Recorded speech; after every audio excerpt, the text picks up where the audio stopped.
মেঘলা দিনের শুভেচ্ছা রইল।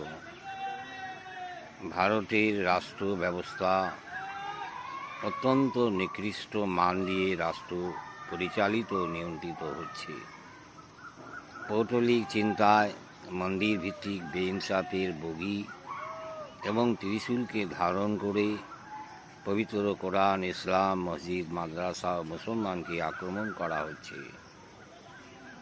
আপদ বিপদ এবং পাপড়দের বিরুদ্ধে পবিত্র কোরআন অস্ত্র করে যুদ্ধ ও প্রতিরক্ষা করতে হবে।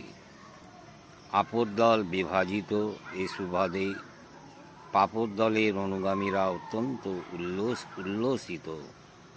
নিজেদের কারামতি বিভিন্ন মিডিয়ায় প্রকাশ পাচ্ছে।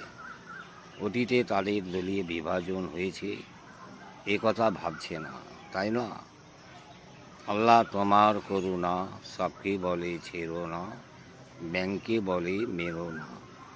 এরা গিরগিটি রং বদলায়, মার্ক্সবাদের সঙ্গে আউল বাউল শ্রী চৈতন্যদেবকে যুক্ত করতে চাইছে। অর্থাৎ যত মোট তত পদ, সেই অত্যন্ত নিম্নমান তারা আঁকড়ে ধরতে চাইছে। বিপদ দল সরকারে আছে, তাদের কার্যকলাপ গতিবিধি সকল পবিত্র মানুষ ওয়াজ করুন। এরা আবার সরকার চালাতে গিয়ে মিথ্যা অবলম্বন করছে। বাংলাদেশি এবং পাকিস্তানি ভূত এরা মাদ্রাসায় দেখতে পায়।